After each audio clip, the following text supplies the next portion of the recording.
Jeff, how many episodes are in Babylon 5? 110. Okay. How many episodes do we have left? 4 after this one? 3 after Is that this right? 3 after this one. after This this is this and then 3 more. This is episode 111 for us. Yeah. Because we have a few more because we add in the season wrap-ups and different things. Did the wrap-ups and we started with the gathering. Yeah. So yeah. So we're shifted a little bit. But this is episode 111. It's crazy. Isn't that wild? It's 111 episodes, man. Yeah. Although I got to admit, it feels like a long time ago that we hit 100. And it really wasn't. Yeah. Like it literally was like 11 weeks ago.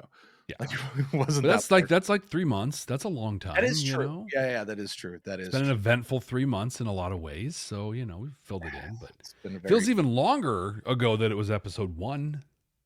That is true. It feels a lifetime ago. 2 years isn't really that long, but when you've put out, I mean, Jeff, we have effectively put out at least 2 episodes a week since episode 9. That's when we started doing the Brent watches, and then you started doing yours somewhere in season 2. Yep. And then right at season 3, you did them for everything. Yeah. So we've had 3 episodes a week. That's just for this show. Never mind the other content we have. Had the other stuff on there. Yeah. Which we try not to cross those content streams a whole lot. We try not to talk about them too much, but still it like, yeah. Well, and here's a really cool moment.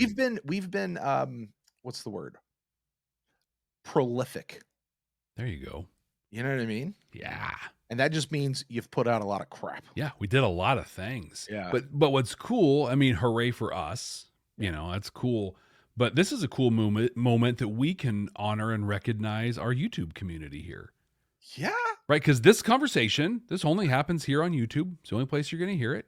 And we're able to be as prolific as we are because you show up. You watch this stuff, right? Like you do the things down here. There's like over here, subscribe right about here. There's view counts right over here. Those are you. Right. And then we're able to come back and do this stuff. We're able to justify to our families that I'm going to sit and look at this camera and watch a 20-plus-year-old show, whether it's this or the other stuff we're doing. And they're like, yeah, okay, cool. That's good. So thank you. It certainly makes it more fun having you guys out there. I've done podcasts where there really hasn't been the audience just never caught on. And they were good podcasts. Like I will stand by every bit of content I made for those podcasts. Like I thought they were really good. However, it is so much better when you guys are there and you're interacting and responding and all that sort of stuff. So thank you guys so much. You guys have stuck with us. The community has grown. So Jeff, so many people have done the like, hey, I just found you guys and I caught up in 2 weeks. Yeah. Like, and you found us like 6 months ago. And I'm like, gosh, I'm doing the math and I'm just like, when did you sleep? Oh my God. Do you know how many hours of Jeff and Brent that is? That is enormous. Thank you guys for doing that. Every single one of you guys, but holy cow. I'm not comfortable spending that much time with myself. Like, I like you, Jeff. Thanks. I like you too. So anyway, hey, listen, if you guys are new to the channel, welcome. Apparently you can binge watch and catch up with us, and it's got to be at least 3 weeks now, right? Like, my gosh, yeah. I mean, even if you just hit, I don't know what the hour marks are. We got some long episodes. I was going to say, let's a quick estimation. Would you say average show length is an hour and 20? I'd say hour 20 is probably average because we've got a couple that are like 45 to 55. Then we have some that are there's some that are like 2 hours, right? Yeah. So let's say an hour and 20 at 111 episodes. That's 111 hours by a third, and then go a third over top of that. So that's like 150 hours rounded. Maybe a little more. Is that my math on that right? Sure. I trust you. You didn't say thousands, so okay. 150 hours. That's about a week. You could do that in a week if you didn't sleep. Dude, I work 40 hours in a week and I'm wiped. Yeah, but we make it more fun. We do. We're pretty cool coworkers. Anyway, the point is, welcome to the show. Thank you guys. And if you're new joining us, what you guys have stumbled into is a podcast recording. Jeff and I are recording a podcast, an audio podcast. People on Apple Podcast and Spotify and iHeartRadio and Google Play and all those podcasters, they're going to listen to this little podcast we're going to put out. And that one's probably going to be an hour-ish or so long, right? Quite a bit shorter. Yeah. But you guys are getting the full unedited. This is how we make the podcast video. And as Jeff and I like to say, this actually is the show. It really This is the real show. Yeah. So you guys get the outtakes, you get the flubs, because we don't edit this video. How it comes out is how this video goes out. So we've edited it. I'll say, I want full transparency because we got some new people here. There have been 2 circumstances that we've edited under.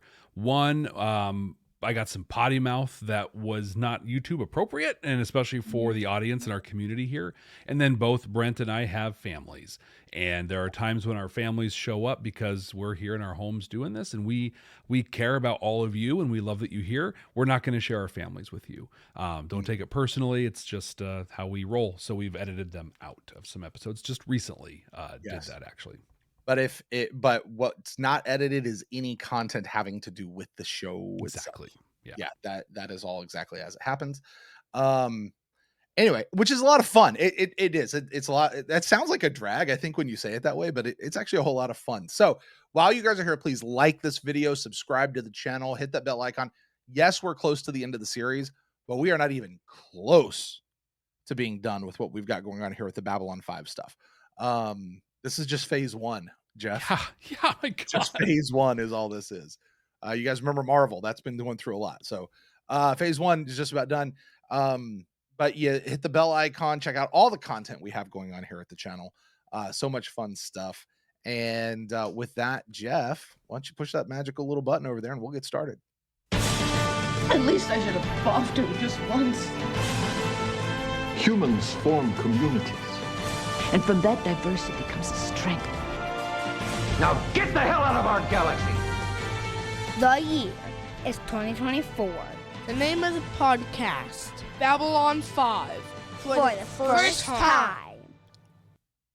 Welcome to Babylon 5 for the first time, not a Star Trek podcast. My name is Jeff Akin, and I am the one who was. Well, listen, one who was. How many E's did you just put into that welcome? 47. We haven't started the game yet, so I can do it. Oh, you get like 47 Trekkie cred points just for saying that. That's awesome. And I am Brent Allen, folks. I am the one who will be. We are watching Babylon 5 for the first time for you, the one who is. That's right. As you may have gathered at this point, if you're in the know and you catch it, Jeff and I are actually 2 very old school Trekkies who somehow missed this phenomenal, great show in its original air run back in the 90s. And we missed it in the 2000s and we missed it in the 2010s. So here in the 2020s, we are finally catching up with it, going through it for the very first time. Somehow have managed to stay completely unspoiled. And we are here. But what we decided to do, because we're old school Star Trek fans, we do what for Babylon 5, what we did for Star Trek, which is overanalyze it. Look for the messages, the morals, the meanings, what mirrors this is. What is Babylon 5 trying to say to us in its own unique way? And just to be clear, this is not a podcast about Star Trek. Brent and I just happen to be veteran Star Trek podcasters. But because we are that, there's a really strong chance that we are going to let those references to Star Trek slip into our conversation. As we already have. What are you talking about? The game is about to start. It hasn't started yet. We weren't even 47 seconds into the show and you dropped it. You're going to ride that pony as long as you can. Well done. But to keep those references... For those who don't know, 47 is a big time reference to Star Trek. It's a deep cut though, but it was actually a documentary about it. I think it was on in the States. It was on Netflix a while ago. They put a full documentary about that. Yeah. It was an inside 47 was an inside joke. The producers back in Next Generation just started writing the word 47 into the script as often as they could swing it. There's a couple properties. Fringe is one, took it to the next level. Like they went, yeah. And I learned this by watching the documentary. Yeah. There's a couple others that they've slipped it into a lot of places. It's pretty cool. But to keep us from doing exactly what we just did, we play a game called the Rule of Three. In this game, now that we're starting it, limits us to no more than 3 references to Star Trek per episode. That's it. 3. 1, 2, 3. No substitutions, exchanges, or refund. So to be clear, it starts right now. Now. So any references up to this point haven't counted. They have not counted. So from this point forward, when we do make a Star Trek reference, we are going to hear this sound.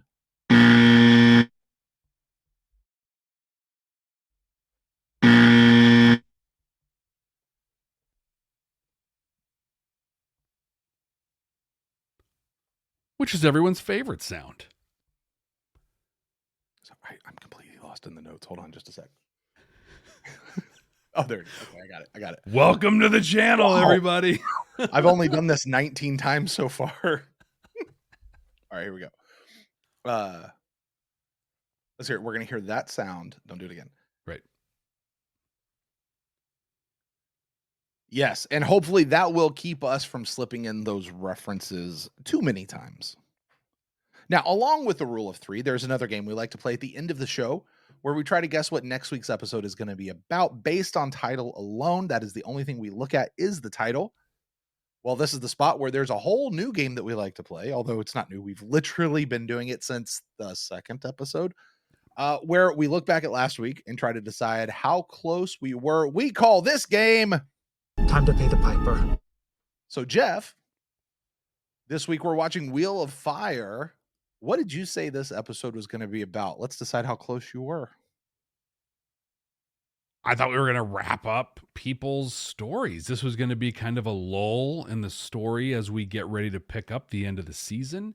We were going to find out, look, we already know Franklin is heading off to do the doctor's job on Earth, that Garibaldi's going to end up going to Mars. So this is where we're going to figure out what's happening with Lochley and Zach and everybody else. Is Corwin going to finally become XO or whatever? But we're going to kind of get those post-series stories for everybody else. This was ultimately going to be the calm before the storm that'll close out the season in the series. I'm going to give you points for lull and calm in the storm. I was going to say that even that's pretty generous. I think that's very much what this episode was. And I'll discuss that more in my opening thoughts.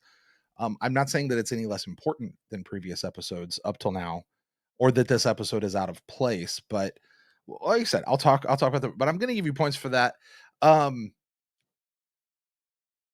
It is not giving us post-show wraps up, but it is wrapping up a loose thread that has been dangling out there.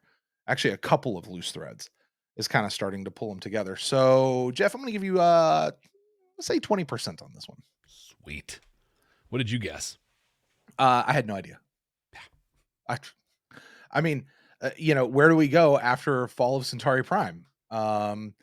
It really is just the idea of like, what loose threads do we have left going out? And ultimately where I came down to was Wheel of Fire reminded me of a circus term about a big dangerous stunt. And I thought Sheridan was going to have to pull off some big dangerous stunt in order to get the alliance back together. And yeah, that's a donut, man. Yeah, big goose egg on that one. But it is interesting how like this show now to this point has really had 3 series finales in Rising Star, Deconstruction of Falling Stars, and The Fall of Centauri Prime. Any one of those could close the series.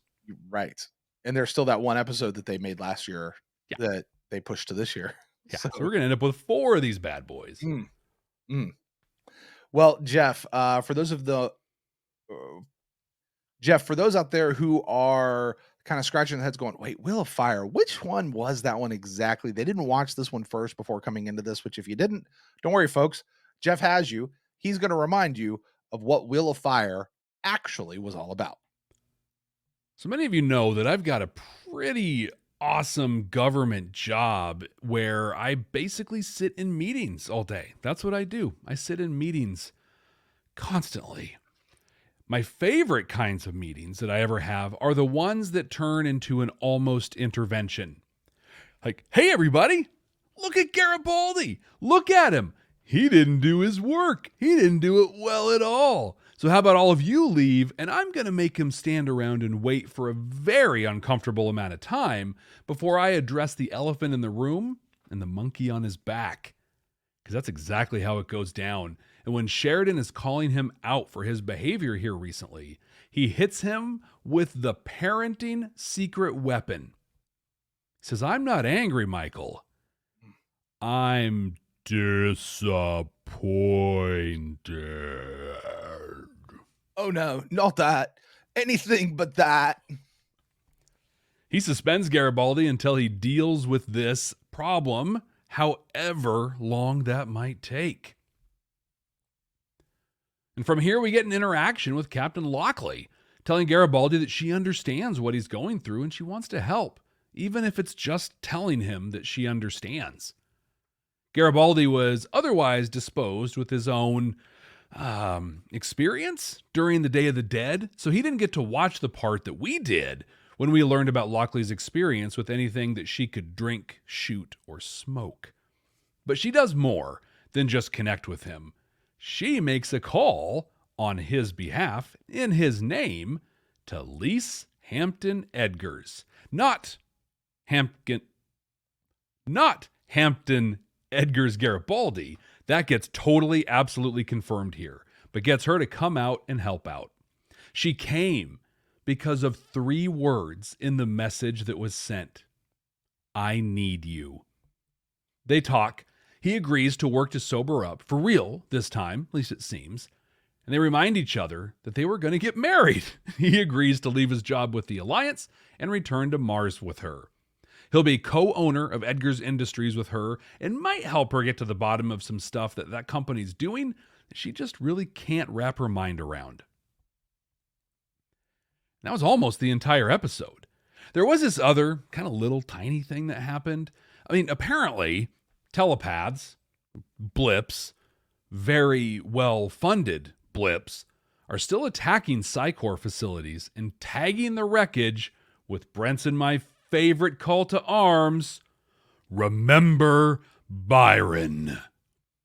Earth orders Lochley, because remember, Lochley is Earth Force, so they order her to have Lita arrested for suspicion of running terrorist activities, and Zach seems pretty willing to jump in and help out. As you can imagine, things do not go well. No, she turns the entire bar into puppets as they ominously drum their fingers and eventually surround Lochley in security. Lita knows that she's a badass, though, and she is not even pausing for this mundane BS.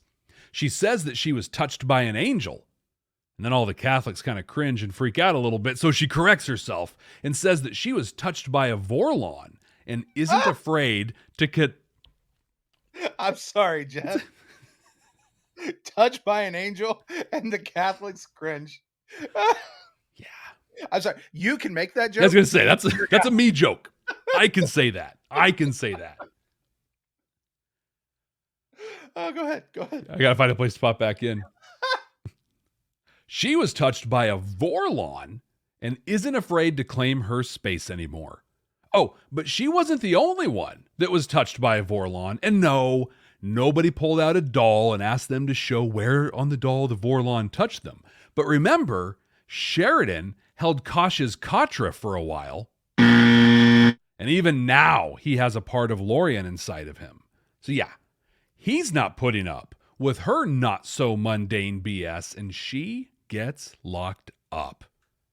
In the meantime, in Jakar's absence, his celebrity and cult of personality have grown exponentially. Not only did he apparently allow somehow the Narns to attack the Centauri without any consequence, or so that would appear to them, but he was also on the planet during the bombardment and was not injured. It's a miracle. Now, half the Kari want him to come back to Narn and rule them all. The other half want him to come back to Narn to bless them and their continued leadership. Either way, Jakar is wanted back on Narn. Well, Garibaldi ends up visiting Lita in prison after he and Lise talked. They swing quite a deal. He wants Lita to get rid of his neural block. But as she's gotten really good at doing, she tells him what that's going to cost. So Lita has the ability to fundraise, but she doesn't have the ability to launder money. So she wants Garibaldi to hide out in the Ozarks and handle all the money she brings in. Have a legit, publicly facing account and a second one where she can keep biting at Psychor. He does this. She leaves the station, and in 2 years, she takes down the narrow block, and they both take down Psychor. But if she can't be on the station anymore, and she can't go back to Earth, where's she going to go? Hey, wait. G'Kar can't go back to Narn, and he can't stay on the station if he wants to dismantle this cult of personality that's building around him. This seems like a match made by the Great Maker. And the episode ends with a reminder that Londo is still sitting on the throne, alone, in the dark. Oh, wait, that's right. And also Delenn is pregnant. Hey, Brent, why don't you spin that wheel of fire and hit me with your thoughts on this one? Here's my first thought. Touched by a Vorlon? Right? I either need this as a cheesy TV show or I need a t-shirt. Says I'm touched by a Vorlon. I just imagine like a Kosh, right? You know, up in the encounter suit with an ET finger just reaching out. Just Oh my gosh, touched by a Vorlon. Jeff, you know, I gotta be honest, man. I had no idea where this episode was gonna go. After last week with Londo and the fall of Centauri Prime, where that really felt like that wrapped up his story and set him on the road to what we saw in War Without End. Like Londo's story feels done to me at this point. agreed. You know, I there is something more I think they could do with him, but if that was the end and that's where we are, like we know how this goes for him. And Londo actually he turns out good. By the time this is all said and done, right? So what else is out there? Like what threads need to be wrapped up? Okay. We are literally 3 episodes away from the big series finale. Like we only have 3 episodes to wrap up this set of storylines. So what's out there? Of course, Garibaldi and his drinking had to be it. That has been such a long running story for this entire season. And really not just the whole season, really the whole series. Mm-hmm. Like from all the way back in season 1 when we first learned, what was it? It was the Kemmer episode, right? It When was Liana Kemmers, came? yeah. Yeah. And we learned about his addiction and his past and where he's been. And there's been these just little subtle things, subtle reminders throughout the course of the series of Garibaldi being sober and all that sort of stuff, knowing he could fall off the wagon any moment. And sure enough, he did when everything happened. So of course, this had to be it. I'm good with this episode. I'm good with this story. I'm even good with this story being right here in the season. I will say, though, this story felt very low key in comparison to the other recent episodes that we've had and the ones that I anticipate are coming here in the next couple of weeks. I think this episode's absolutely going to be in the top half of the season when we do ranking. It's just, you know, you said it. It's going to be this sort of a lull, and this episode felt like a lull. But I don't want anybody to get me wrong. I don't mean that this episode was any less important or impactful than the previous episodes. It's just like tonally, it was lighter. It was more focused. Whereas the past couple of episodes have been very galactic and very big and very planetary. This is about a single person. You know what I mean? It's a lot more intimate of an episode. So I like this one. I like it. It had individual stakes. I think this one had really quite a bit to say. Mm-hmm. As we go through. I think the Lita thing is going to be fascinating, and how that whole thing plays out. And you know, I got to tell you, I have questioned this entire season the wisdom of bringing in Lochley as a new character to replace Ivanova in the cast, because she's frankly not really been a difference maker At all. Mm-hmm. If it all came down to what she did in this episode, this makes it worth it to me. Totally. You know what I mean?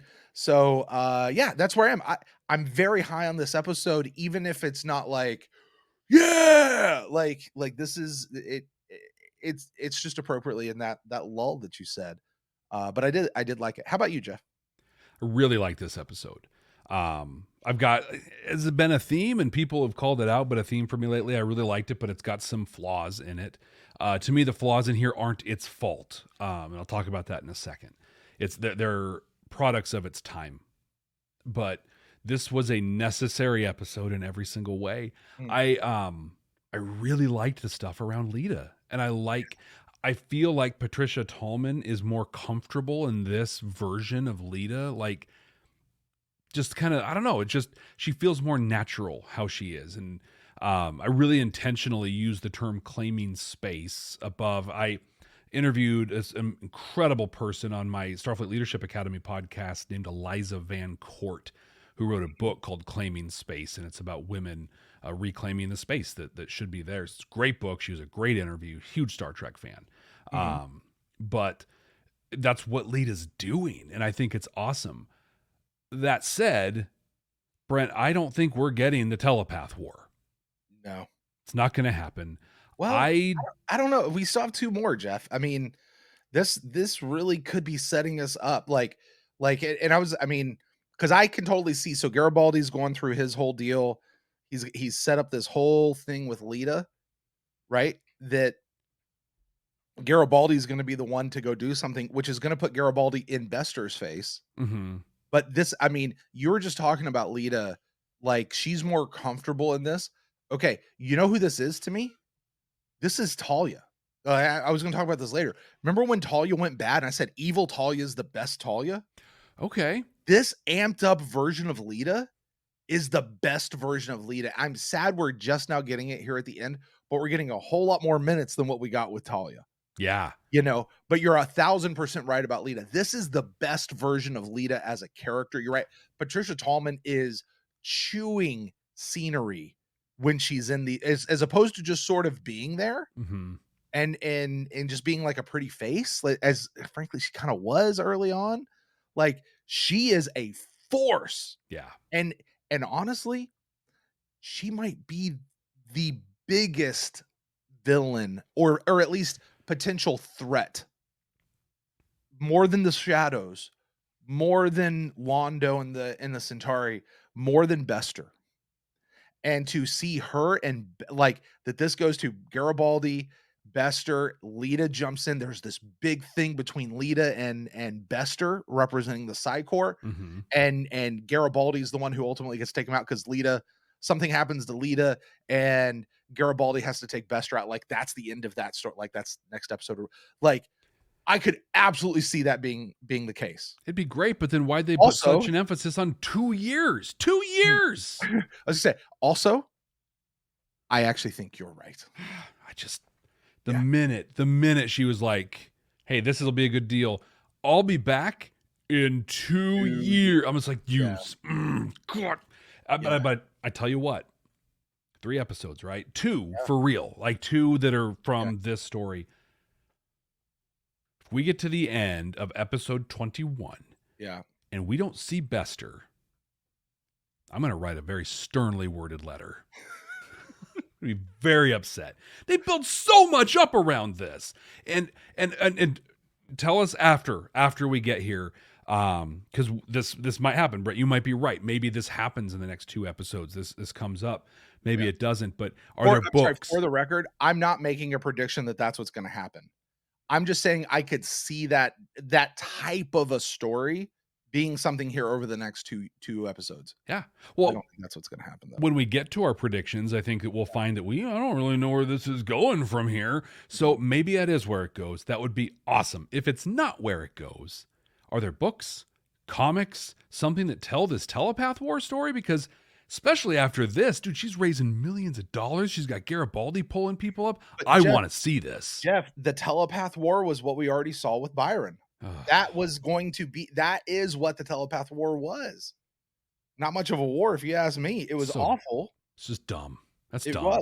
It was. And if we go out with Bester on the core as mother, the core as father, I mean, look, that's an interesting episode. Yeah, it's fun. Super interesting episode. To be his final episode that doesn't wrap up anything having to do with him, Like, that's just a one-off episode. That's kind of a cool concept. Mm-hmm. But to let that be his last episode, like, Huge disservice. we got 2 more episodes, man. That's all I'm saying. We got 2 more episodes. I think it's got to be something here, you know? Yeah. Now, my last little bit on this one is that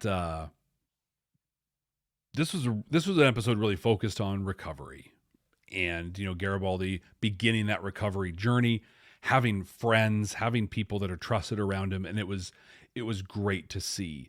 But I had a hard time watching this because this was written through a lens of 1998.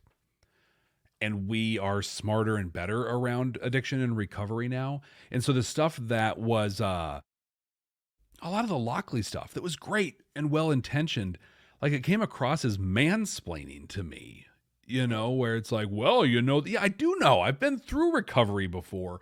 Well, and so I don't want to call it mansplaining. So recovery-splaining, and it's like, I mean, I get it. And it's kind of what we did at the time, but watching it now, it's like, it doesn't feel good to see that. That said, that's not a fault of the episode. That's 100% a me thing. And I'm not going to let that color my view of the episode. I just kind of want to put that little thing of this deals with an ever-evolving subject and an approach to a disease that, well, we know better now. And so good for them for putting it out there. I appreciate what it was. But yeah, this was a great episode. Really enjoyed it. What about you? Jeff, I guess you already did yours. I want to piggyback off that though. One thing I really appreciate about Babylon 5 and in turn JMS is the people who confront others about their addiction. And this show is rife with addiction storylines. Oh yeah. Season 1, Garibaldi and Kimmer, right? Didn't we saw something else in season 1 outside of the Kimmer episode as well, I think. I'm pretty sure. I don't remember exactly what it was. But certainly Franklin and his STEM addiction, Garibaldi drinking now. We know about Lochley and her deal.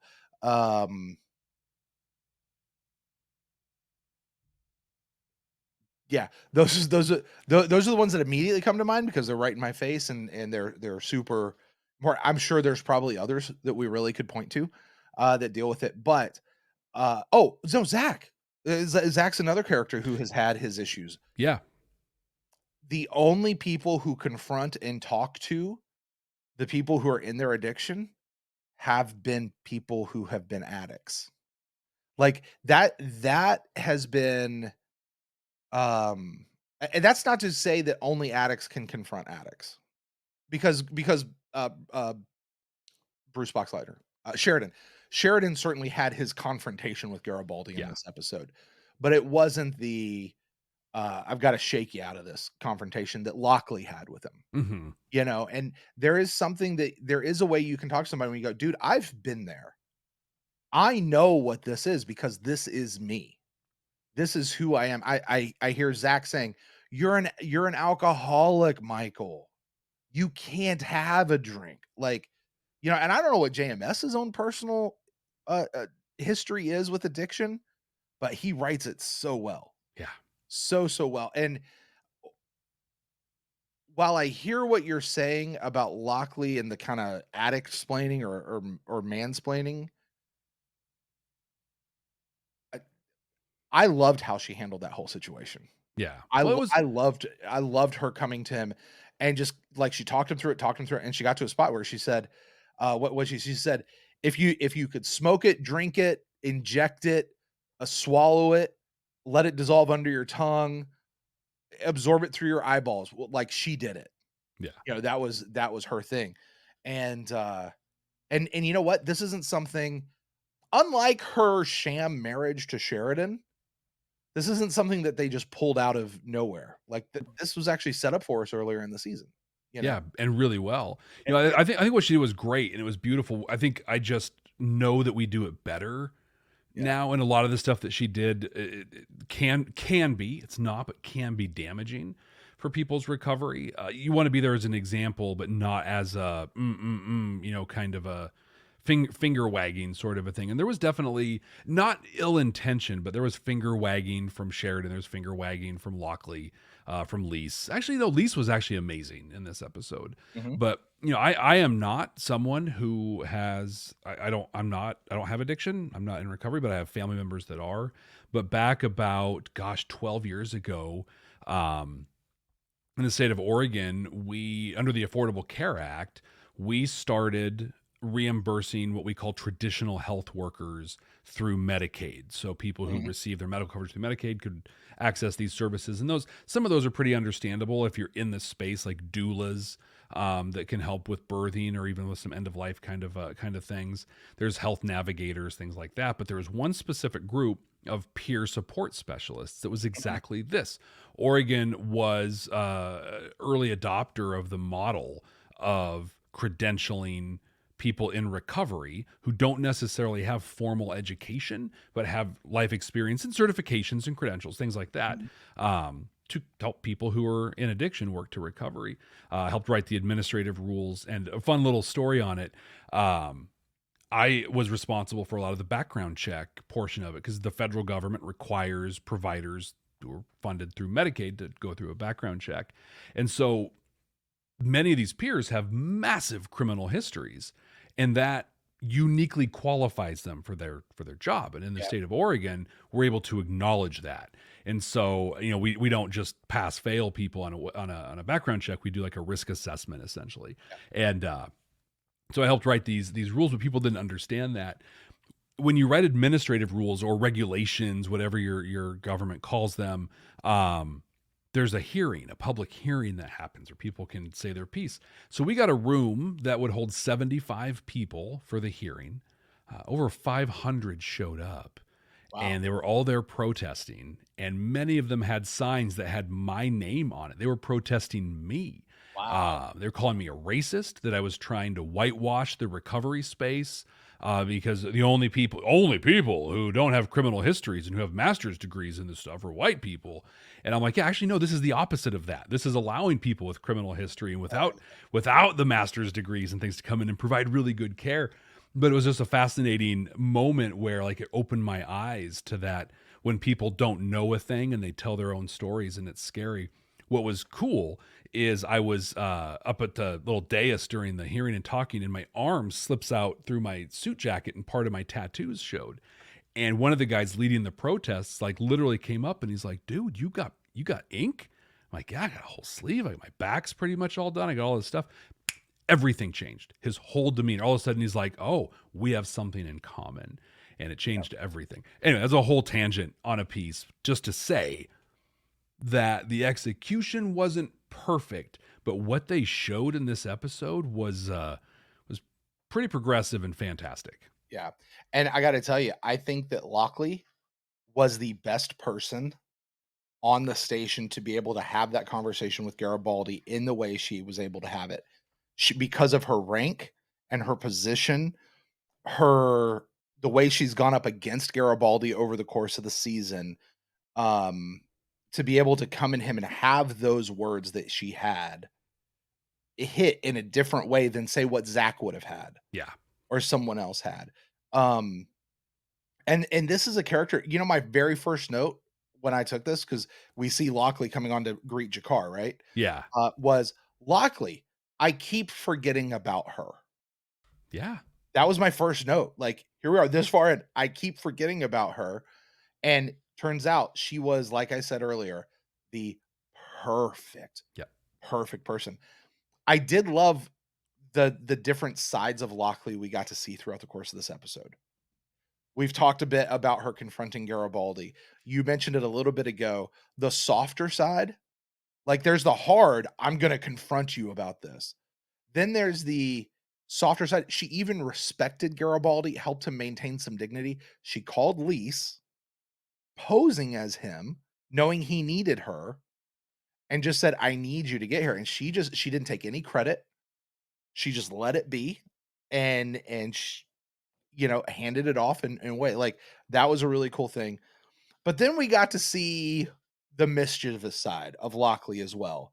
When she greets Jakar, and he's like, "Oh, I didn't think you'd be here to meet me." And she's like, "Oh, I wouldn't miss this for the world." Right. Yeah, you got some people here. And he turns the corner and here's all these people holding these The statues statues. and just going crazy over Jakar. And he's like, "Holy moly." And she's just back there like, she didn't come to meet him. She just wanted to see what was gonna. You know what we call her in the South? She's a rubbernecker. All right, there you know go. what a rubbernecker is? You're driving down the highway. Oh. There's an accident on the side of the road, and you just keep turning your neck as you drive by. I can't not look at this. Exactly. She's a rubbernecker. That's what she's doing. But I love that we got to see from a character that has mostly been forgotten about this whole season. We got to see various aspects of her personality that came through, and like I said, it coalesced and paid off for her in this episode. I'm over here literally writing my sternly worded letter to JMS so I have it ready when he doesn't bring Bester back. So I'm watching you, my man. I'm watching you. But let's speak to his genius for a second. Yeah. Because he created a character that we saw as an interloper, right? You're coming to replace Ivanova. You're coming into this sacred space. You're not offensive, but also whatever. And then you disappear for so long we forget you're there. But then the places that he put her and the way he used her set her up for we may never see her again. Like this could be her final episode. Yeah. And fine. Like he brought her in not to replace Ivanova, but for this moment. This is why he brought her in, and he did it. Because there was no other Perfectly. character to do it. Nope. It could have been Zach, but it wouldn't have hit the same. Nope. Sheridan doesn't have the street cred to have these conversations with him. Exactly. So who's left? Like he literally hired an actor, put him in the opening credits, built their story very sparsely and spread out for this exact moment. It was perfect. Yeah. And she encapsulated in her mind. She's like, maybe this is why we had such a hard time, because we saw too much of ourselves in each other when we met.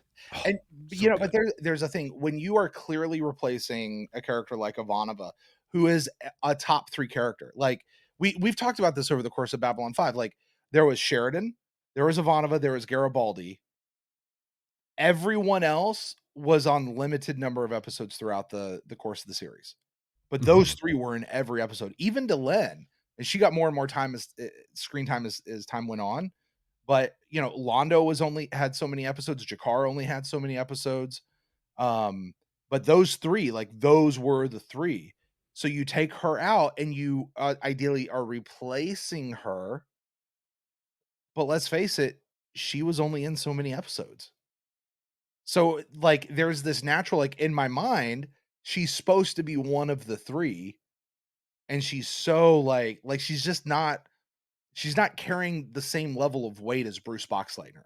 Yeah. Or Jerry Doyle, or Mira Furlan, or Peter Jurasik, or Addryc. Like she's not even carrying the same load that those guys are. And it's like, what's she doing here? Why did we replace? I remember saying that. Why even replace her at this point? Yeah. This conversation though, Jeff, really makes me want to go back and do a character study on Lochley and just watch her episodes. Just kind of like back to back to back, like go through her 9, 10, 11 episodes. I was going to say 4, but yeah. Oh, she had, I really wonder how many she was actually in. I'm not sure. But kind of watch and track how the writing and what JMS set up about her character leads to this moment here at the end. Assuming this is the last Lochley we get. I don't know. It might, because they set her up at first. The whole thing was, were you pro Clark or pro Sheridan? And there's a big buildup, and she gave, I'm pro Earth. Yeah, I worked for Clark, but I'm pro Earth. There you go. Okay, whoop, to bed. And then she kind of floated and did some stuff, and then we got Day of the Dead. Where it's like, oh, now we're getting some insight into her. I think it was one of the most valuable things that happened in that episode was getting that insight into her. Yeah. But that was all to set this up. If that's true, from a storytelling standpoint, JMS is a Flargan genius. Oh yeah, and I really want it. Like, you have to ask the question: what would have happened if Claudia Christensen would have come back for the season? Would we still have gotten her? would Ivanova have been promoted? Mm. Would Lochley have come in as the new XO, maybe to Ivanova? So she's still here, right? But she's Different role. in a different role, right? Yeah. Or something of that nature. Was she always a part of the plan for season 5? You know? Yeah. And my last big thought on the Garibaldi stuff goes back to Sheridan. So Sheridan had some compassion in how he approached Garibaldi, but he was really the manager, of like, dude, you're not doing your job, and I'm gonna address that, which is appropriate. But I was struck when he was talking because he made some comment, and Garibaldi's like, "You've known all this time," and Sheridan's like, I've suspected it." Well, here's my question. If you suspected, why did you hand him all of the responsibility for watching having the White Stars watch the Centauri for stuff? Like, we talked about it before. It's a 24/7 job to watch and listen for these things. So shame on you, one. But also, if you thought he might be drunk, Sheridan, that's wildly irresponsible. I don't think you're wrong. I'm trying to give Sheridan the benefit of the doubt here of because he would have had to have suspected by then. But also, look, I don't have the proof. I can't charge him with this. I can't go to. I'm not gonna accuse him of something I don't have proof of. That's and simple. I need somebody to do this. And super simple. Hey, Garibaldi and random Teenage Mutant Ninja Turtle outfit dude.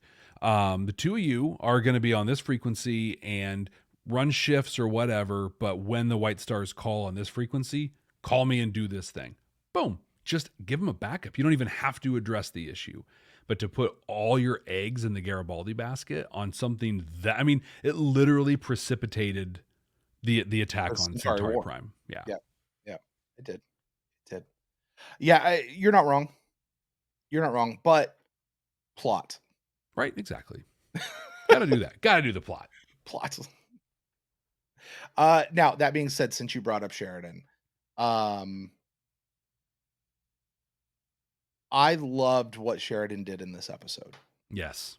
So he goes in and Garibaldi comes in, he's sweating bullets and he's whatever. And Sheridan sitting from a sitting position, looking up. He doesn't even do the like, I'm going to get taller than you think. Says, you're drunk. He's like, oh. And he stands up and he's like, hey, listen, we'll pick all this up tomorrow. Delenn, I need to see you just for a moment. You stay. And he goes out in the hallway because now I don't know what precipitated it. But he's mad. He tells us, he's like, I was mad. He says, but Delenn has a way of looking at things, right? Now, I don't know about you, Jeff. I don't know about your personal deals or the impacts that certain people have on you. But here's what I know.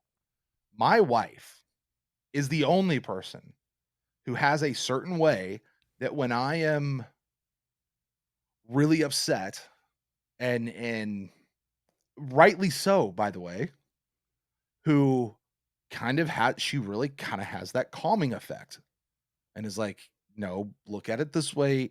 Like she helps bring that stuff out to me to go, give me, she has that effect to just give me a chance to take a breath so that I can actually handle stuff when I need to handle stuff. Yeah.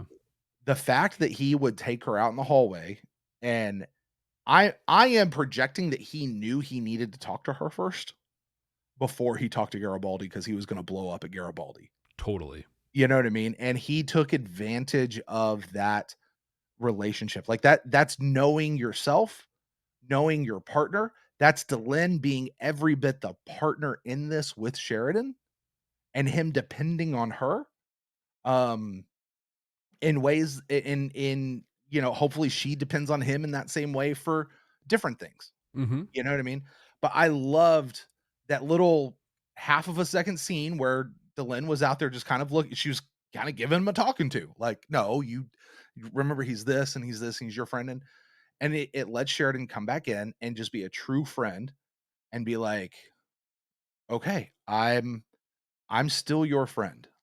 And here's all this. And I am concerned for you, the person, more than I am your job. Also, I am the president and I have a job to do here. So, you can't go back to work, but I'm not going to just fire you either. We're going to let you get the help you need. Do you know what this sounded to me like, Jeff? This sounded like what we know happened between Michael O'Hare and J. Michael Straczynski. Wow. That Wow. when Michael O'Hare was having his issue and he was able to, like, if I understand the story correctly, JMS was aware of that issue during the filming of season 1 and was like, okay, let's try to get a handle on this. Let's work through it. But he was also aware it was getting worse and worse and worse. And, Michael O'Hare was like, hey, listen, I can't keep doing this. Or JMS was like, hey, how you doing? Like, there was something. And JMS was like, no, let's get you into treatment. JMS helped facilitate, like, let's get you where you need to be. Let's do what we got to do. I can't leave you in this role. As I understand, I think JMS was going to pause the show. Yeah. Michael O'Hare was like, if you do that, the show's done. So we can't do that. Let's get somebody else in. And JMS wrote Michael O'Hare back in to the story to give his character some closure that it needed, which was awesome. And so good. Gave you, Jeff, which might still actually be your biggest win. Like, Jeff, okay, let's ask the question. What's a bigger win for you? That Sinclair was Valen, not just the soul of Valen, he was Valen, or that Sheridan's first wife was still alive, working with the shadows? I think it's got to be Sinclair, because like the Anna thing to me was so obvious. Like, it was so obvious once it came together. Okay. I think. Okay. I'm glad I was like, no, I didn't think they'd go that way at all. But I don't know. I just thought kudos to you, my friend. Kudos to you. The Sinclair thing was completely like me. I was literally just like, what is the most ridiculous thing I can think of? And I'm gonna go all in on that, because why not? And then it was just like, well, I just want to know, there was one person who said before you ever said that, Sheridan is a Minbari. There is. And that was you. That was you. Just saying. I was in Legacies. It was the I'll never forget it. It was when we were talking about, because Naroon was like, you talk like a Minbari. And like, because he is a Minbari. And that's why they stopped. And that's why, and then we got a couple episodes later into season 2, and Lanier's like, yeah, our souls are winding up in human beings. And we're like, yeah. Yep, there it is. Got it. Called it. And then I don't know at what point you went, yeah, Sinclair is Valen. And everybody listening who's seen the show like pooped their pants, like got into car accidents while they were listening to you say that. And I think I spent you and I were like, whatever. Right. I think I spent 20 minutes in War Without End just being like, thank you for not blowing that. I mean, kudos to all of you. That's amazing that you didn't blow that. That's another thing that does make you wonder, kind of like the Ivanova Lochley thing. Like, if Michael O'Hare would have stayed, does this end with him going back to be Valen? Or does Michael O'Hare die when he goes to Zahadum? Or like a story that Sheridan's journey was planned to be Sinclair's, like where is the difference? Who would have been Valen if it wasn't? Yeah. Like what because I've heard that Sheridan was always a part of the story, but I haven't heard like what parts each one of them would have played. So yeah. He was great. If this one had to go, then we accelerate this guy. That's what I mean, like with the Lochley thing. Yeah. Like if Ivanova's out, then we just accelerate Lochley coming in. But she was planned for this last season. Like, I wonder. I just Was she always a part of the plan? Yeah. Speaking of always being part of the plan, Delenn's pregnant. That was fun. That was a fun, like, a fun to see, because again, it goes back to the stuff we saw in War Without End. Like, I've said for weeks that I didn't think we were going to, that War Without End, prophecy doesn't come true, visions don't come true, the future's not set in stone. They set us up for that way back in season 1. But what we saw does seem to be coming true. Yeah. And it all does seem to be leading towards that. So Delenn's pregnant, David's on the way. Well, this is a thought. I had a thought, actually, because and I could be wrong, it's been a long time, but in War Without End, she just said our son David, didn't give any indication how old he was or anything like that. So if there was more of this show in front of us, I would think that this is not David. This is some other baby. It's not going to go well. Yeah. You know, the maybe miscarry or something like that. It'll be sad. Oh my gosh, we can't ever do this. And then there'll be a miracle. She's pregnant again, and then that's David. But because we have 2 actual episodes left, 3 in total, this is totally David, which is cool. Let me ask you this: when you first heard about David, how old did you picture him in your mind? I actually thought of him as being like older. Like I thought of him as an adult. Actually. Yeah. I think it was when timeline. Like I thought of him like as a 20-year-old, and that wouldn't fit the timeline at all. I thought it was when Londo said 17 years. I'm like, oh, he's probably like 16, 17 years old. Yeah. Like it's a hey, everything gets set up. Delenn and Sheridan go celebrate. He's like, hey, we had our first kiss. I did, you didn't, but I did. Let's go make that real, and let's make a baby. Yeah. And then there's David. Yeah. So, but I wonder. It did make me think though, because there was the whole thing of just like, can she have a baby? We didn't know if she could. We blah blah blah. And I'm like, do you not remember anything from War Without End? I remember that too, because that was just a couple episodes ago, right? Yeah. Oh no, it was this. No, there was this one, but a couple episodes. Oh my god, what am I talking? Yeah, it was a couple episodes ago. It was the Londo stuff where I'm like, they're all starting to run together. But it's like all these pieces. He remembered the don't go to Zahadum thing, and that's why he did go to Zahadum, because he thought he was going to subvert Delenn's expectations. Right. But and here we are for that. But he seems to have forgotten all the stuff that Londo told him that he's watching unfold in real time. He forgot that he had a kid. And so I don't know. I mean, again, I'm being nitpicky here, but I have a question. And this is a very important question. Okay. So way back in War Without End, okay, Delenn said, our son is safe. We won the war, right? And Sheridan goes, okay, yeah. Oh, so we won the war. And she says, yes, but at a terrible price.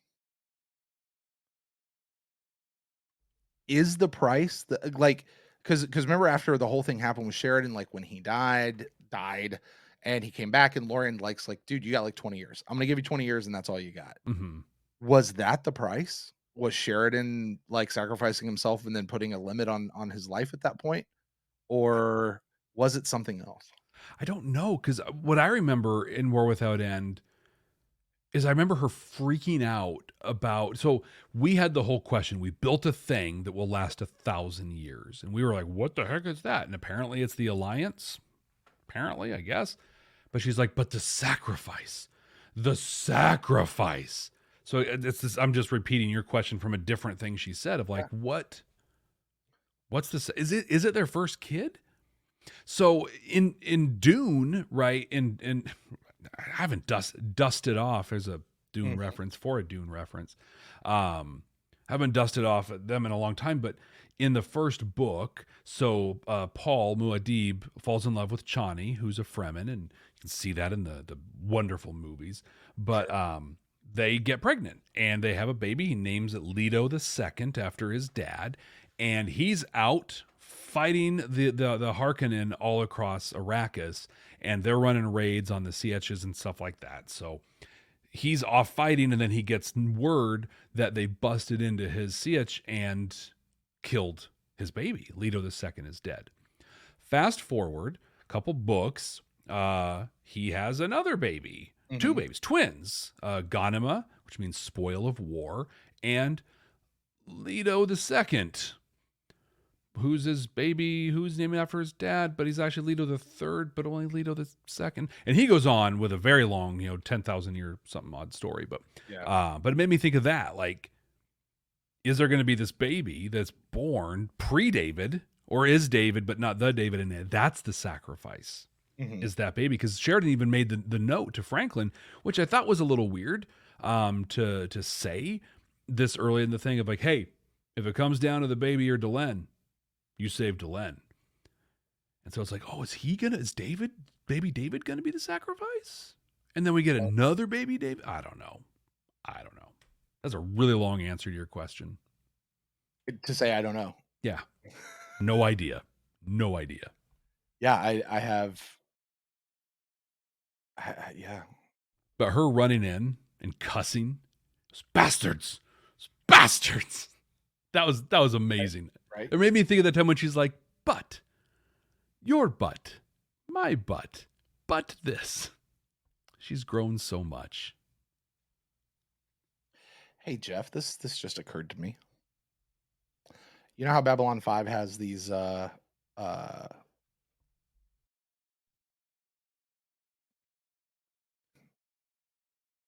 out. Yeah, your video's freezing a little bit. You got me? Yeah, I can hear you, but your video's choppy. Okay. I'm not sure. Hold on. Give me a second. Oh no. Choppy for me. Yeah, try not to quit your browser. That adds a lot of work to me when we switch that. Can do that. But oof. Yeah, hold on. Let me just do this. There we go. That made it better. You're lined up. Okay. Great.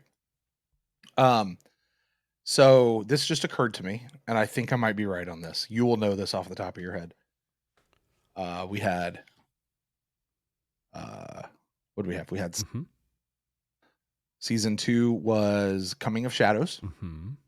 Season 3 was No Return or Point of No Return. Point of No Return. Yeah. Season 4 No Surrender, No Retreat. And season 5 is Wheel of Fire. Is it? Yeah. Yeah. This one doesn't seem to have the import that the others had. Or does it? Right? I don't know. I mean, sorry. I don't know why that just occurred to me for saying that. Yeah. No, it's a great thought because the other episodes were pretty darn pivotal, in big ways. Although, like, I could make the argument that season 3 should have been called Severed Dreams, but it's not not just the episode, it's the tone, you have for the season. But I would think that if this is that pivot point that makes the big difference, it's either this, Delenn being pregnant, or it's the Lita stuff, because we learned some stuff about Lita in this one that's going to have ramifications. I have one final comment about Sheridan and Delenn, and then we can move on. Actually, it's more Sheridan and Garibaldi. Yeah. 90s banded collars are awful. They went all in on that style for this show. Yeah, like this is the civilian look now. This banded thing, buttoned here, vest with a jacket with weird looking lapels. And both Sheridan and Garibaldi were wearing them. And I feel like it was 1993, and they're like, we're going to make this TV show. Let's drive to Mervyn's and say every single one of these collarless button-up shirts we will buy all of them. We're going to need them in 5 years. Yeah. This is 1998. Yeah. Well, that's what I was saying. They bought them all because they've been wearing these shirts the whole time. And I know, yes. No, they've had their uniforms this whole time. But when they've been casual or even the uniforms. Oh, you're right. Like like Corwin back when they had their Mater D uniforms, they were all the collarless little things. You're right. When I ran for junior class president in 1992, which I won, by the way, for my speech, I walked out on stage wearing gym shorts, one of those collarless white button-up shirts, and a sport coat with my hair in a half ponytail. And I said that the junior class is not only Akin for this whatever thing I was running for, but they're Akin for Jeff Akin. And I won that election. I ran my follow-up for student body president as well. I have not won an election since then, and I have ran in them. That little slogan doesn't work outside of high school. Please tell me you didn't actually run on that slogan as an adult. No, I did not. When I switched it around when I ran for city commissioner, I read, I'm Akin for Oregon City. Jeff. Yeah. I made t-shirts. I think I still have some in the garage. Note that I did not win. All right, let's talk about Lita. I already said this earlier, but I just want to bear this Lita is the best Lita I've ever seen in my life. I want this Lita. Let me tell you what, they've got her in this little room, and the only reason why she's in that little room is because she lets them put her in that little room. Yeah, she's allowing this to happen. That and her straitjacket honestly looked kind of comfortable. Mm-hmm. Whole thing, though, for me, started out with gave me a bad taste in my mouth from go. Like, they come out fully armed to the teeth. They got body armor. Like, they're ready to go. Couldn't Zach just be like, hey, Lita, we got to talk about something? Mm-hmm. Like, this is what's, like, they jumped. Isn't Zach the ex-boyfriend? Yeah, I thought so. Right? He was all eager about getting up and, hey, let's go arrest her. Let's lock her up. Let's do it. And I'm just like, how about have a conversation with her, sit down and talk. Whew. Yeah, they went all in. They went go. So we find out this bit of information about Lita. She is the doomsday device set up by the Vorlons. I'm assuming set up by the Vorlons, right? Yeah. Like she is it. What does that mean?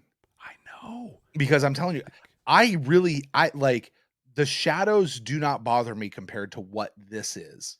She's so beyond anything. There was the scene. I mean, really, we've talked about how she got dude to shoot himself in the face, like 2 weeks ago. Yeah. And this one, she got everyone in the bar to like unify, and they started playing, Deo or whatever. Yeah. And like next level. But the one that freaked me out the most is when Garibaldi went to visit her and he's like, hey, let's head out somewhere the cameras can't hear us. What camera? And I'm like, oh my God, it's not even brains. Like she's got the telekinesis. Yeah. She is the Dark Phoenix. This is what Ironheart tried to give Talia. Yes. And turn Talia into. Like that's what this is. Only now it came from Lita, and it's going. I don't know what way it's going. So her and G'Kar. Yeah. Yeah, I think it's cool how G'Kar positioned it too. Is just like she's very hurt. She's very angry. Mm-hmm. I was there before. In fact, I don't even have this in my notes for later, but there's a real theme in this whole episode of peer support, right? So we got that with Lochley and Garibaldi. Oh, look at you. And then G'Kar, hey, I've been there. I know what it's like. It'd be great for us to travel together. I can help her work through that stuff. Juxtapose, using your word, that with the Gathering G'Kar, who's like, let's test out your pleasure threshold, baby. And now he's like, actually, let me mentor you and help you find some mental health. Well, and just an episode or two ago, she was like, I don't have a pleasure threshold. Right. Whoa. Jakar's a good dude. Let's just say that. He is absolutely a good dude. I loved his line. It is better to make a statue of somebody who embodies all of your better qualities than it is to just change yourself. Holy crud. Wow. Yeah. Yeah, going to talk about that one later on. I might have just stepped on your deal, but we got to talk about these statues, man. Yeah, I want one so bad. Well, here's the thing. Is it a statue of G'Kar or is it a statue of Quark? Kind of looked like it, didn't it? It totally does. Okay, sure. You know what? Star Trek, Strange New Worlds totally stole from Babylon. We established that. That is solid. Yeah. Babylon 5 literally stole from Star Trek. Like they went to the lot and stole props. Yeah, they stole Quark's candle holders. They stole all his bottles and stuff from the bar, and then they stole his image and put it into a statue. Oh man, my favorite thing about the statue and stuff though is how much he hated it. Yeah, like, that just said so much about him. Yeah. As a person and how he sees all this, and it just made so much sense. He's like, I can't stay here. It's going to become a safety issue for the station, and I can't go back to Narn because I'm not that. I am not, and I'm not going to be that. It was, him totally affirming and validating what he said back in season 4. It was awesome. The G'Kar was so good in this episode. Well, Jeff, you said you were going to mention a line here kind of in the end. So why don't we get to that spot And this is the spot where we boil everything all down and we see if this episode holds any of those deep moral messages. Is it holding up a mirror to society? Are there certain things it's trying to tell us? Is it giving us hope that things can be better in the future or that we can do things better in the future? And how is it delivering that message in its own unique Babylon 5 way, unlike any other show out there? Jeff, you get to do that this week. You're going to be rating this on a scale of 0 to 5 white stars as to how strong the message is and how Babylon 5 it was delivered. Jeff, what you got for us this week? There were 3 really big points in this one. 2 of them come from Jakar, the one that we just said, right? It's simpler to make a statue of someone who embodies everything that... It's simpler to make a statue of someone who you believe embodies all your better qualities than it is to actually improve yourself. Then he also says, I understood the Centauri because I lived there. I saw them. Talk about that. And finally, we see how being vulnerable and connecting with people can help. Now, we talked about the vulnerability piece quite a bit with him and Lochley. Lochley opened herself up. She shared very personal things, very risky things about herself for her and her position of power to share to someone who has been very vocal about how he'd do anything to take her down, and to share, hey, here's all my dirty laundry. Here are my weaknesses. Here's me laid out. And for him to fight, he fought back, and he just got chipped away. And I think that I heard this incredible math equation before that lines up to this. And it's that vulnerability times time equals connection. So the longer you're vulnerable with someone, the more closely you're connected. And what we saw because of the crisis and the trauma and the addiction that Garibaldi's living in, it was kind of hyper compressed in a way, because that's what happens in that situation. But in being vulnerable, they were able to form a real connection. Garibaldi did that with Lita as well.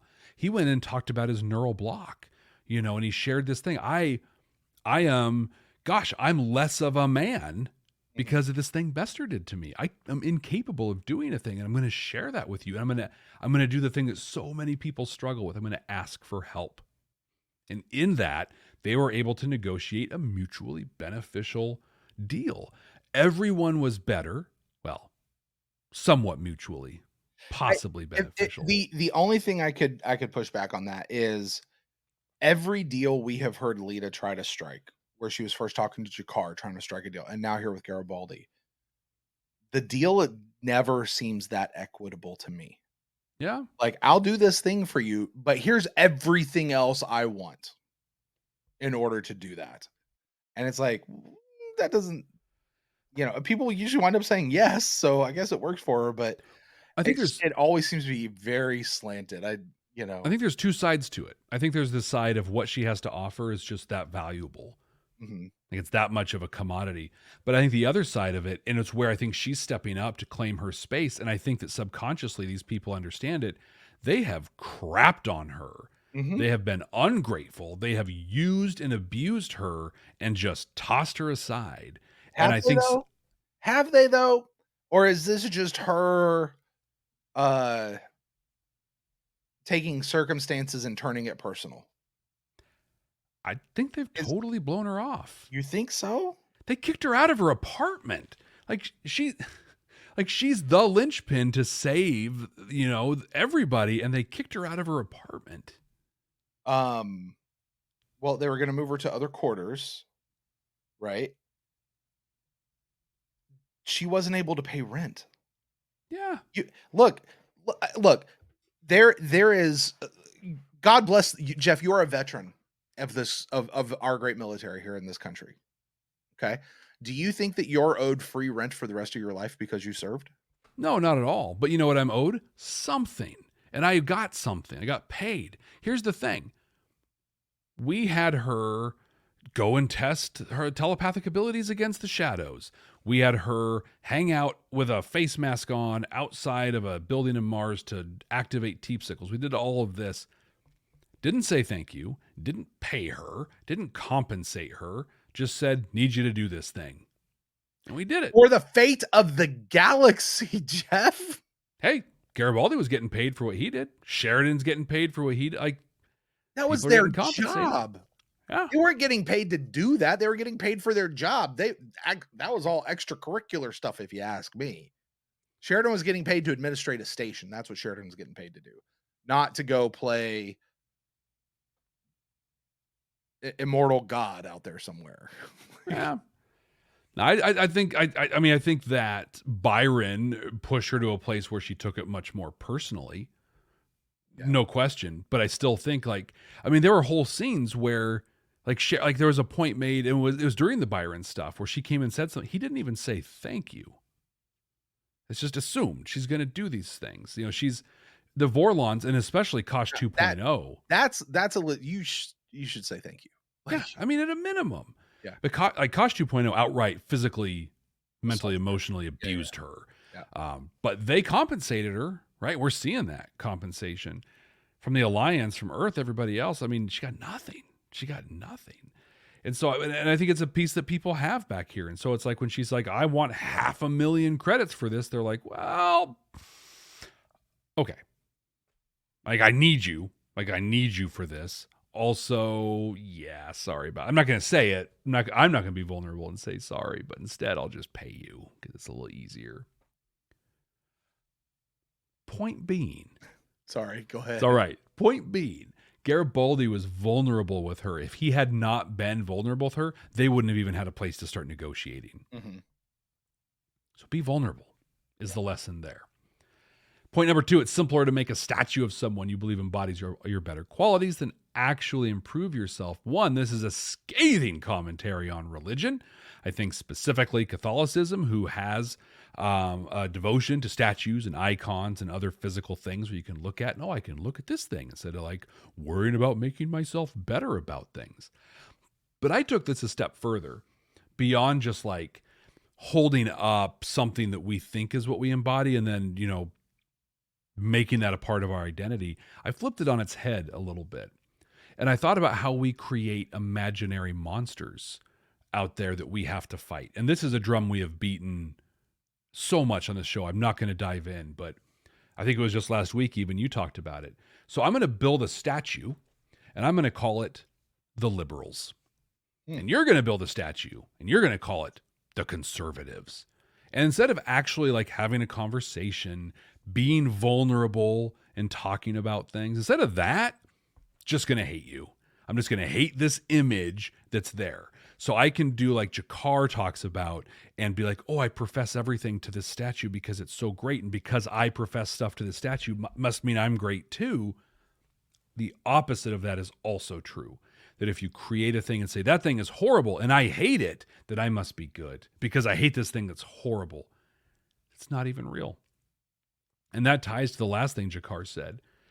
And I understood the Centauri because I lived there. He got to know the people on there. Again, another theme that we have talked about so much on this show. Just get to know people. Dismantle those 2 statues I just talked about, the liberal and the conservative, and go talk to Miguel. Go talk to Sheila.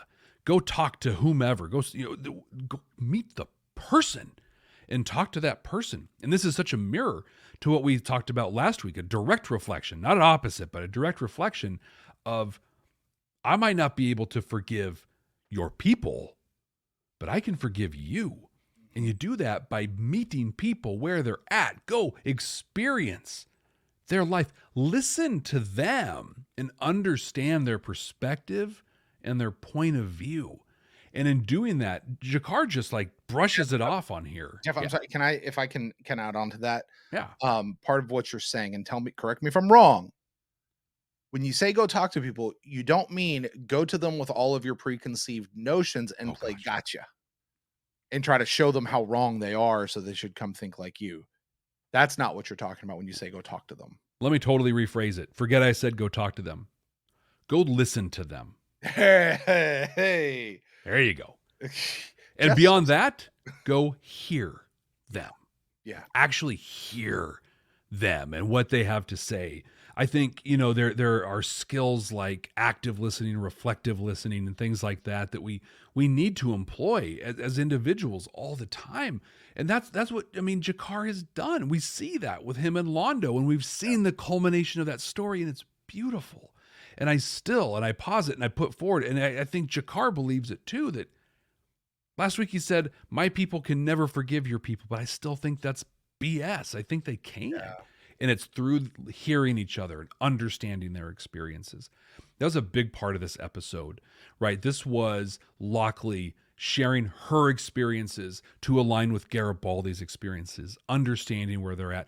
It was Garibaldi understanding the stuff going on with Lita, with Jakar, with all these pieces to put the things together. People heard each other, connected to each other, and dismantled these statues that we put up in place of actually connecting with people. I think this was really well done. I think the messages are powerful and strong.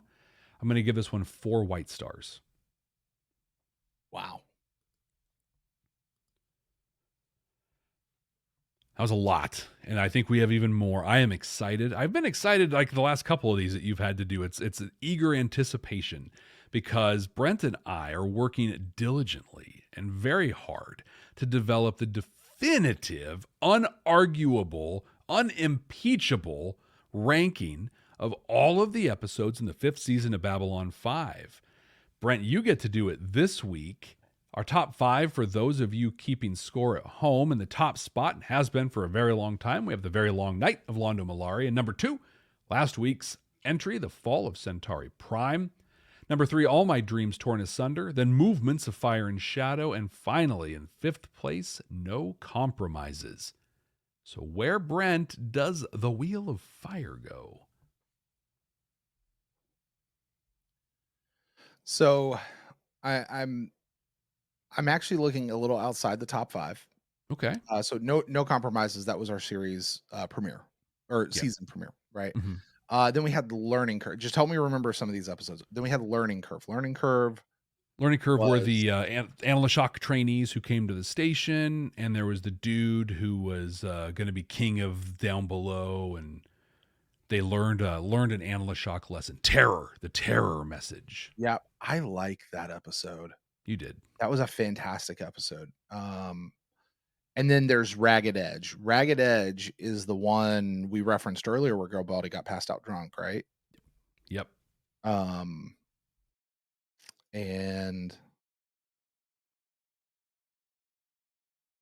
I think that's the one too where Jakar was first like, oh look, it's Prophet Jakar. Here's your book.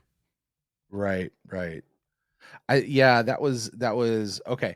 So that's the minimum line right there. We are at least between Ragged Edge and Learning Curve, which puts us in the 6 to 7. Okay. Now I start asking the question as I go up.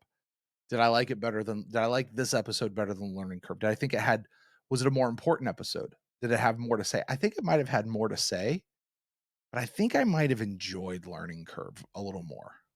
You know, let's think, like, I like this episode. I can't say I enjoyed this episode. This was a little bit of a hard episode to watch. Like, watching Lochley confront Garibaldi is not pleasurable. No. You know what I mean?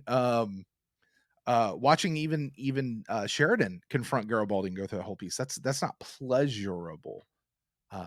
Seeing Jakar get confronted by 1,000 of his devoted followers, that was pleasurable. That was fun. That was fun. But then there was also that cool stuff with Lita and Garibaldi at the end. Okay, let me just see if the next one. So No Compromises. Now, No Compromises, we met Lochley, right? Yeah, and we had the dude who was hell-bent on assassinating Sheridan. Right. But we liked that episode though. Like it was a good, like, because huh? It's your favorite season opener. Yeah, it's my favorite. And then I don't think this comes close to touching Moments of Shadow and Fire, Torn Asunder, Falls into Her. This doesn't come close to touching that. So, agreed. Like I said, this is a top half episode. This is not a bad episode. Jeff, let me let you. No, it's I was just letting you. Um, what do you, let me just solicit your feedback a little bit. I am between I'm between Learning Curve and Ragged Edge or Learning Curve and No Compromises. It's a tough one because you and I were on different sides of Learning Curve. Yeah. I would put this above Learning Curve myself, Mhm. but also to your point, this is an important episode. There was another episode that I'm not thinking of off the top of my head that kind of took what happened in Learning Curve and LeShock training stuff, and there was the one that was Darkness Ascending. That was Meditations on the Abyss. Meditations on the Abyss. Training Op for Linear. Yeah. Yep. That I'm like, oh, this is actually better than that one. But I don't know that we both felt that way, right? So I think I think between the two, I would I'm splitting the difference. I would put this one just below Learning Curve. Yeah, I'm gonna do that. I'm gonna put this one just below Learning Curve. Yeah. I'm gonna leave Learning Curve right where it is. This is gonna become our new number 7 episode of the season. But again, this is you take that Learning Curve, this one. Actually, I think Ragged Edge comes down. Put them in a bag, shake them up, pull one out, and I that's kind of where I am on these two episodes. Like I think they're both about equal in that term. Love it. Well, Brent, that's it for the Wheel of Fire. Next week, we're going to watch Objects in Motion for the first time. This is the game that Brent referenced earlier where we predict what's coming next based on the title alone, Objects in Motion. We don't look at thumbnails, synopses, descriptions, anything. Brent just heard the title for the first time, and he gets to go first because that's super fair. So, Brent, what do you think Objects in Motion is going to be about? Oh my God, why do we do this? I know. I don't know. Okay, here, you know what I do in this? I go based off of what happened in this episode. Garibaldi, I'm going to kind of go back to what I said earlier. Garibaldi and Lita have now formed their little alliance. Mm-hmm. Garibaldi's getting sober, right? Or he's going through his thing. I think we have to wrap up that Bester has a neural block in his head. Yeah. And this next one is Garibaldi is going to use his wiles while he's not working for the Interstellar Alliance to go hurt the Psychor, and Bester is going to come back, and it's going to be this big battle between Lita, who has a lot of pent up aggression against the Psychor over a long time. It's going to be the big final battle between her and Bester, and Garibaldi is going to get the block taken out of his head and probably be the one to do Bester. That's my guess.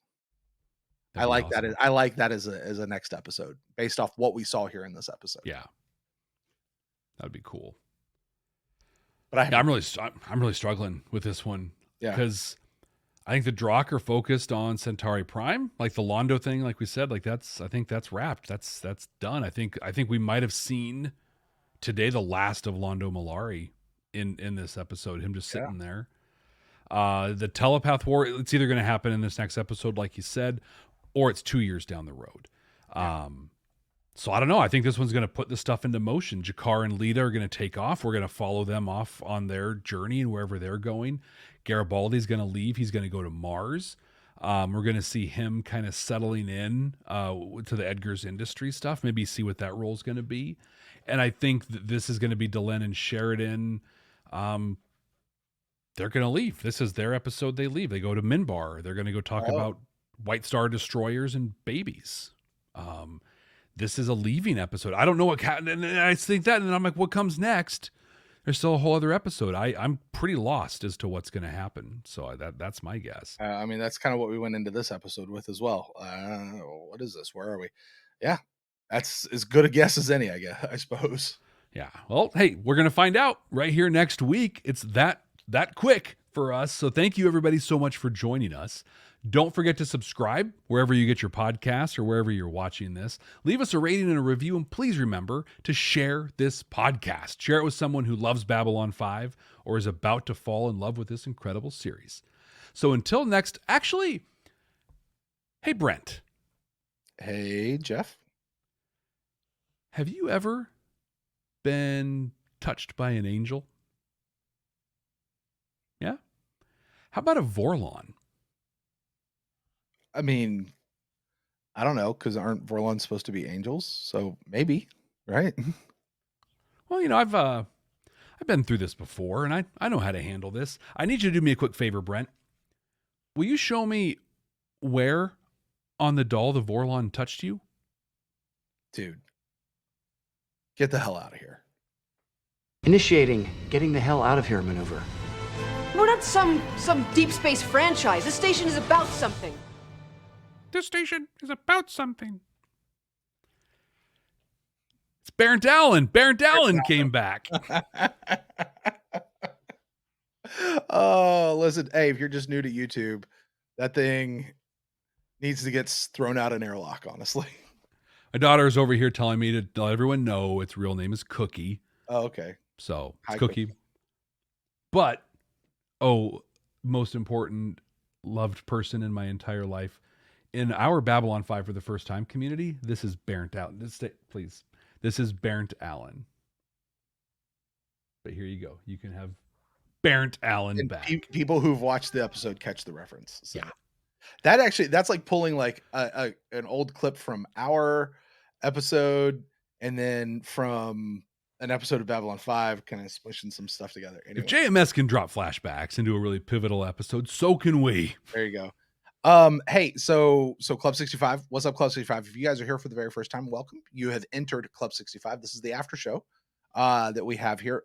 Number one rule of Club 65: we don't tell people what Club 65 is. You either know because you've been here, or you don't, and you have to wonder. And if you have to guess what Club 65 is, or if you're a part of Club 65, then you're not really a part of Club 65. But because you're here and we've now told you, congratulations, you're here. This is also the spot where we try to, we talk about anything that maybe was in our notes we didn't get a chance to say over the course of our conversation.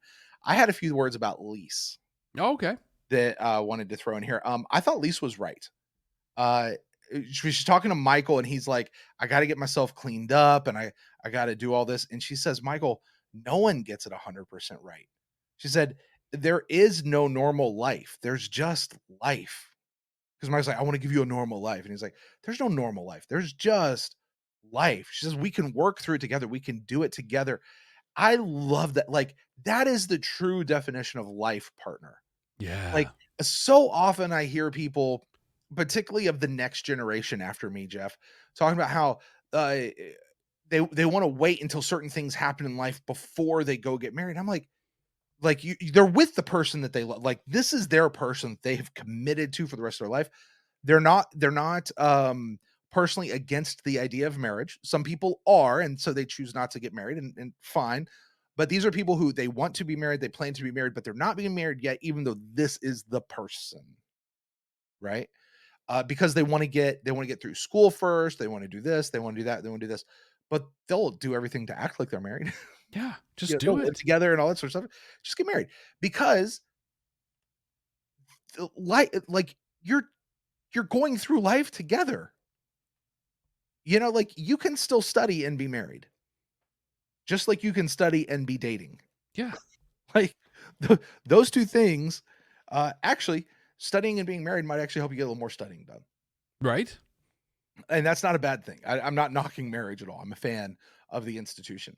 But I loved what she was saying. Like, you don't have to get things cleaned up because we can do this together. Like, I love that. Lise, given this journey since season 1, which has been largely ignored for most of the series, but has come on strong here lately. Like, that's love. That's a woman who is choosing love. It's not just some gushy feeling. She's choosing love for Michael Garibaldi. And that's really refreshing for me to see. Well, I think on that too, I've heard it said quite a bit, and we might have talked about it on here before, but people talk about love as that gushy feeling. But more, we need to think about love as an action word. Love is a thing you do. There's a old song by an old man called DC Talk called "Love is a Verb." Right? It is a cheesy song, but it's real catchy and it's real poppy. And it's kind of fun, honestly. Love is a verb. LUV is how they spell it, because because they were in the early 90s and trying to be cool and hippie. Right. They were going to be the DC Boys with a Z, but then they're like, oh, let's be Talk. Let's do that. Yeah, it was their early phase where they were trying to do a bunch of hip hop stuff and not do hip hop and all that. Anyway. Yeah. Also, I think the idea that Garibaldi leaves Babylon 5 is a really good one for him right now. Agreed. I think he needs a new environment. He needs a new life. He needs a new job. He needs a new set of scenery. And it will be like, there's so much about Babylon 5 right now that leads him to drinking and about this job that leads him to drink. It's not just about the Bester thing anymore. There's more him getting a fresh start is one of the best things that can happen to him. New place. Second to Lise and him actually getting married and going through that process. His Lise is amazing. Like, she's great. I don't think so at first. I remember that. And I'm trying to think I'm trying to think if did she just like rub the wrong way, or because I don't think she's ever done anything. No. Well, I think we were neutral on her. Like when we first met her, she's like, "Hey, Michael, stop talking. I'm married and have a kid, dude. Like this has been a long time." And I remember thinking at that point, like, that's fair. Mm-hmm. She did nothing wrong in that whole situation. And then goes away, and the next thing we heard about her, she married some old dude, was his trophy wife. Yeah. And she's like, yeah, well, it didn't work out with dude because he left and took the kid. And, now I'm here with this guy. And I don't really know how that whole thing worked outside of, was it about money? Like, come on, Lise. Like, but she apparently seemed to like the dude, which cool. Good for her. Michael wasn't around, but they came back in contact with each other. And things rekindled and things, you go, you know what? Actually, this is the person I've always cared for. This is the person I've always wanted. And she has Michael, who's the one who got away for her, and she's not letting him go now. Right? Exactly. I like that. Yeah. I like that. And that statue absolutely looks like Quark. It's still super cool. I still love that statue. I still would love one. I don't get me wrong. And yes, I know it's Jakar. I know that it's Jakar, but it's a super looking when you just sort of look at it as it goes by the station. So yeah, I do halfway expect those things to like break open and there's like a bunch of drugs inside or something. Totally. Yeah. Like it looks like there's gonna be crates of them, and that's the new way they're moving dust. Jakar is going to be abhorred to find out that his statues are being used to move dust. Well, first he's going to be like, I can't believe you made statues of me. But then you went and you filled them with drugs. Like that strikes one, two, and here's what boom. We know. If the Narn really want their telepath folks back, just load them all on dust. Seriously. It will do it. It seemed to work really well for him. It will do it. It will do it. Jeff, I don't think I've ever been as blank on what these next episodes, like I didn't predict this episode. This next episode, I'm like, I don't know where that's. I have no idea. Objects I have no in idea. Motion, was that the name of it? Objects in Motion. Objects in Motion, yeah. And I'll tell you, this is what we know more about the absolute last episode than we should. And there's two big things I think that we know. One is that it was filmed, back at the end of season 4, and that they haven't added anything to it. The other thing we know is that it's like basically it's one of those episodes that if you don't cry, you don't have a soul, kind of a things. And are you ready to show the world out there that you actually have no soul? Yeah. Although I'm not. Well, I am promoting our Patreon here, but not saying this to do it. But you can go watch some of my reactions, and I show that I do have a soul on some of those. Like I've been moved by a couple moments in episodes here, but I just don't. I don't see how that happens at this point. I'm not sure what they could do that would send me to tears. Yeah. Like it could be touching, it could be all the things. But Jeff, you say that and I got to be real honest. There's a piece of me that's like, I almost feel like if I don't cry, if I don't have some sort of reaction, I'm going to get in trouble. Dude, I really I almost feel like if I don't have that reaction, I'm like, Brent, look, I'm just going to be very real here. Here's the thing. With our with a good chunk of our community. Yeah. If you do have a reaction, people will be mad that you had that reaction. If you don't have a reaction, people are going to be mad because you don't have a reaction. Brent, there are people, and they're great people, and I love that they're part of our community, interact with us, but they just will not cut you a break. You can't win for nothing with some of them. I mean, God, the last couple episodes in the last half of season 4, people should hate me. I have talked some serious, and some have, and I've been on the positive side of all. But they still find ways to tie it to you. It's just, we have our own opinions, people. It's fine. We do. It's all right. The one, it's because it's the one that keeps coming up. If it's not what you predicted, then you don't like it. Right. Or you set yourself up. Like Jeff, this has been going on for almost 3 seasons now. I'm like, oh my God, people, no. Anyway. I feel like we've talked about this a lot lately, and I'm tired of talking about it. Yeah, we're done. With that, yeah. Let's call it, right? Hey, we got some stuff right here. You can go over here and you can grab some of this stuff too, because you're in Club 65. Yeah. It's cool. We make no money off of it, guys. It's at cost. This is at cost, just so you guys can sport it and wear it. And the company that makes the shirts, they're going to get a little bit. They sure make their money off of it, and that's okay. Yeah. That's legit. So that's a good shirt. Like, I've washed it a couple times, and it's still like it's in good shape. So I think it's worth it. I've got mine downstairs. I don't know. I've never worn it for a recording. Like, I have one. Yeah. I've just never worn it for recording. Time's running out. I have a coffee mug. I've got a few things downstairs. You know what it is? I don't think about what I'm wearing when last week when I wore the Rush shirt. Yeah. Maybe the first time I've actually gone, that's the shirt I'm wearing for recording. Like, that's it. I put a little thought into it sometimes. Yes. There's the difference between Jeff and Brent right there. Hey, we're going to get out of here. Thank you guys so much. And we'll catch you guys next week for Objects in Motion. In Motion. All right. Bye, guys.